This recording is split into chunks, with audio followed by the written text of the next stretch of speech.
Good evening, good morning, wherever you're watching. Hello, I'm Conrad. I run a marketing agency in the home improvement space. We generate leads, and you're watching this video because I titled it that I rejected a client, because I did, and I'll tell you exactly what happened. I've been doing outreach, and I contacted a person on the internet asking them if they're interested in our services. And that's how typically outreach goes, right? They said, no, I'm not interested. And after a further conversation, they turned around and said, I want to do business with you. So I presented my offer and I said to him, listen, this is what we do. This is how we do it. And, this is the pricing for the service. He said, no, I'm not going to pay you anything up front. I'll pay you once we get the leads. Now, naturally, I said, listen, let's have a conversation, right? Let's jump on a phone call. Let's have a conversation. And my way of thinking behind it was I'll be able to sort of persuade him, talk him into having a sort of structure that works for both of us, right? Something that, allows me to make some money initially, so I'm not doing anything for free, but also allows him to have some sort of like guarantee or whatever, minimize his risk, right? The guy said no. The guy, he was like, I'm not paying you up front. I want to do business with you, but I'm not paying you up front.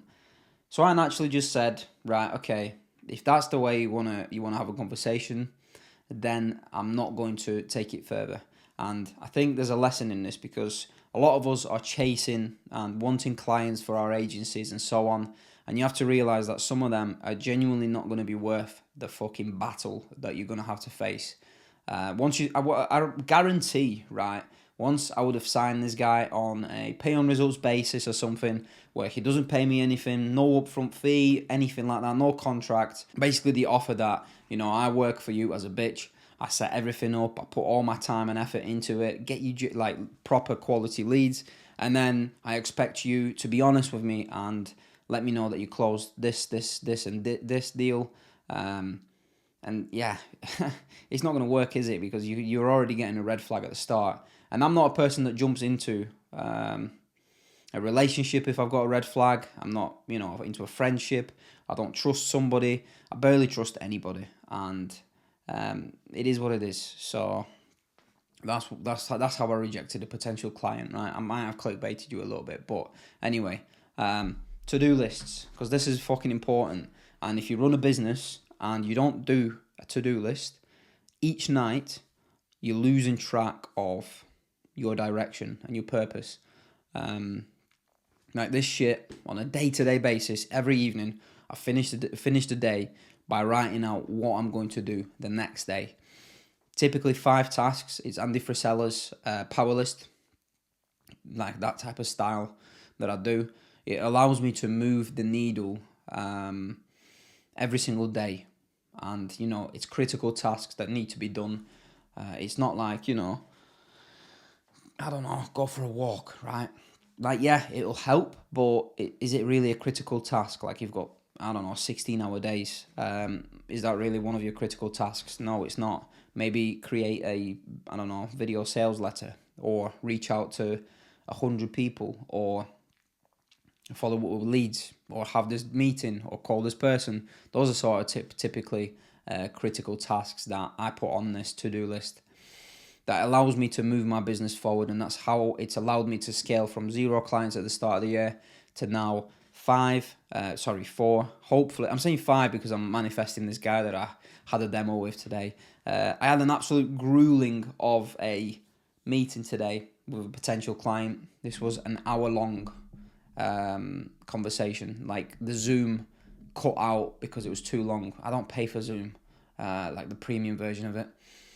I think it's 45 minutes for the standard version, so it was about 45 minutes, and then we jumped on another one, and it was about another half an hour of just grilling questions after questions, and there was 3 people in the room, but yeah, it was fun, and I'm hoping that they're going to go ahead and accept what I proposed and go ahead with it.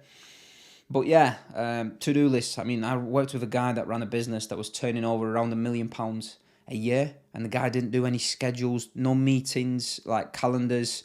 and nothing in regards to the to-do lists. I think it took me about 3 years to get this guy onto a fucking to-do list. And I cannot live without this, because if I wake up and there's nothing in this in the morning, I'm scratching my head. I'm thinking, what do I do today?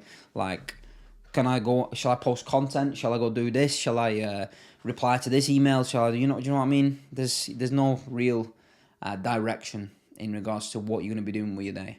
I've got roughly about 12 to 13 hour days every single day that I've been doing now. So I've, funnily enough, quit my 9 to 5 steady, well paid job to literally work like 12 to 13 hour days. And completely honest with you, after 5 days of doing this, I wouldn't have it any other way. Like right now, obviously, we're very, very early into it, but I genuinely am enjoying it. I've got no crashes during the days. There's no like need to go for a nap or any of that stuff. I'm just working from 7 till 11 every single day. 11 in the evening, that is. But yeah, like absolutely smashing it. And in regards to the work that I'm out of work I'm doing rather than the results. But yeah, I'm still feeling guilty though, because I watched this guy on YouTube and on TikTok. He's called Morgan. He runs an agency, an SEO agency. He's got around 20 clients. And he's absolutely like smashing it. And he's all for like just grind. The guy barely does anything. I think he does like, like goes out and stuff here and there. But majority of the time he's just saying that he works. He's stopped going to the gym. He said he used to go to the gym and he doesn't anymore. And I feel like sometimes these thoughts go through my mind, like there's people out there putting 14, 16 hour days, like into, 13, 16 hour shifts into the day. And I'm just like, I don't know, doing 12 to 13. So I'm like 3 to 4 hours behind each day. Over like a month, that's a fair few days extra that they're doing, right? So it's one of those things. I think I genuinely will not stop battling with this, because when I worked my 9 to 5, it was all fucking happy days.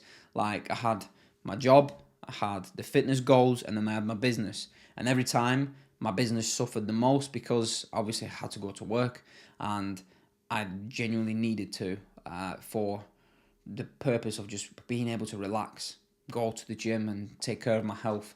And now that I have 16-hour days, apart from, obviously I sleep for 8, 16-hour days to work on the agency, I feel guilty for taking 2 to 3 out of that to be able to take care of my health. So that's the thing that I'm battling, and to be honest, I probably will carry on battling with it. But yeah, health is wealth, and what's the point of doing all this if I can't even fucking go to the gym and just take my mind off things for an hour or two every single day? But yeah, thanks for watching.